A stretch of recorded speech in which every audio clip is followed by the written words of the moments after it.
funny because we were just talking in the commercial break about like when you fangirl out on someone and how kind of freaked out you get. Well, I am fangirling right now. I'm shaking. I'm so excited. We're here in the kitchen with literally one of my favorite chefs and cookbook authors. You have really changed the game. Oh my God. Ladies and gentlemen, it is the renowned Alison Roman. Oh my God, thank you. Everybody.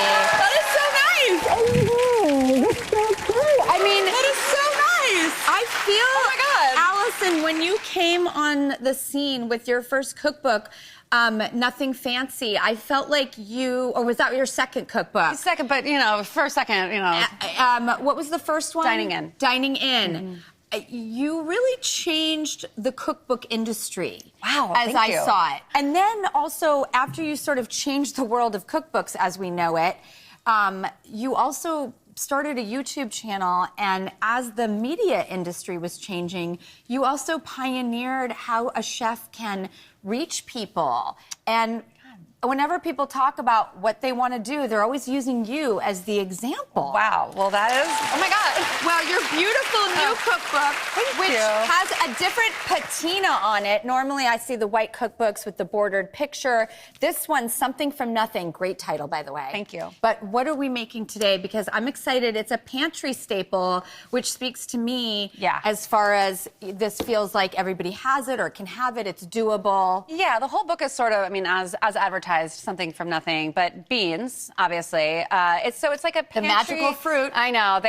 Yes, exactly. Sorry, but I'm also a 6-year-old. Yeah, exactly. That's okay. Well, then you're going to love this book. But it's like sort of counting on things like beans, lentils, chickpeas, but also other things like capers, preserved lemon, like chilies, other things that you have in your pantry. You're like, okay, I've seen it a million times. What else can I do with them? Well, also, how do I do it? What are the measurements? Yeah. How can I be like Alison Roman and make a dynamic dish? You're teaching us to do it. Will you teach us today? Yes, we are going to teach you today. And a lot about this book is also to like free yourself of the recipe and to like kind of be like, okay, open your cupboard and be like, okay, I have a can of beans or two.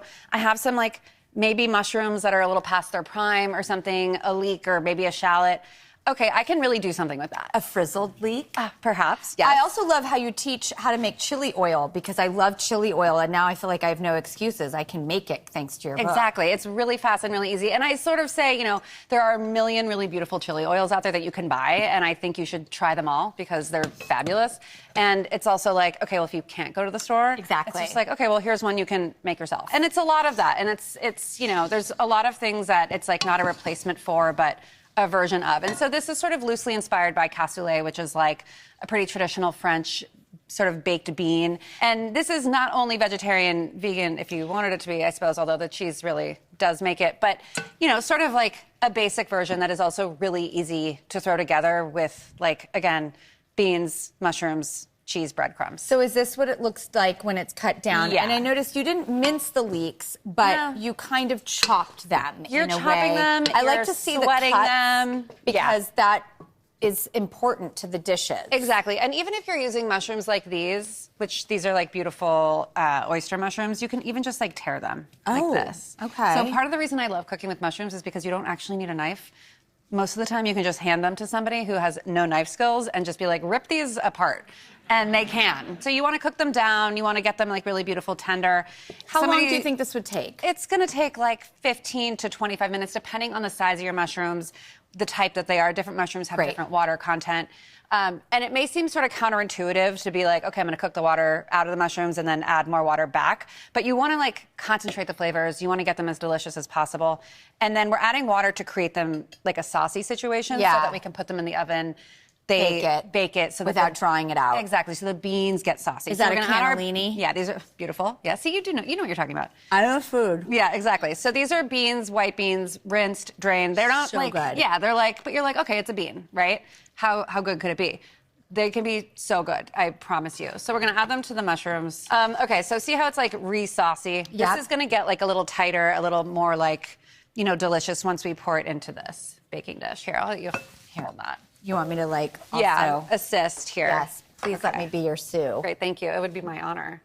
Okay. And then, okay.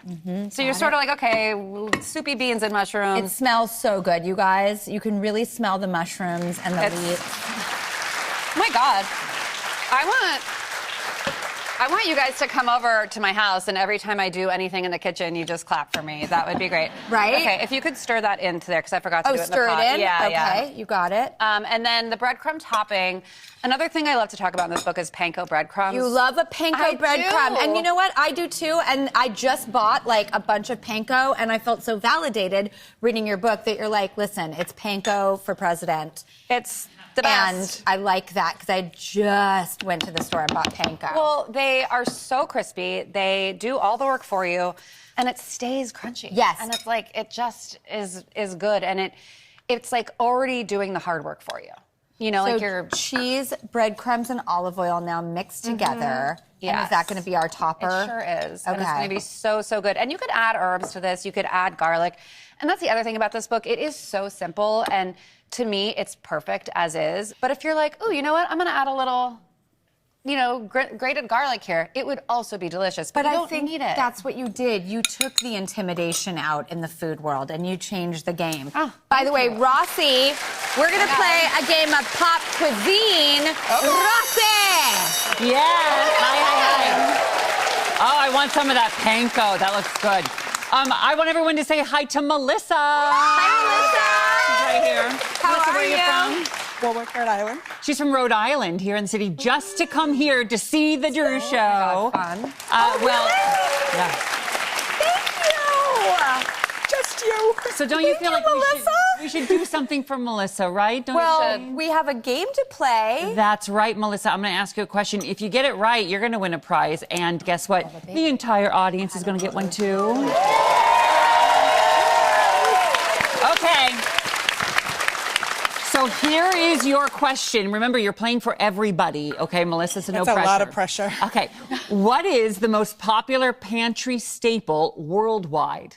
Is it A, rice, B, beans, or C, canned tomatoes? Now, wait.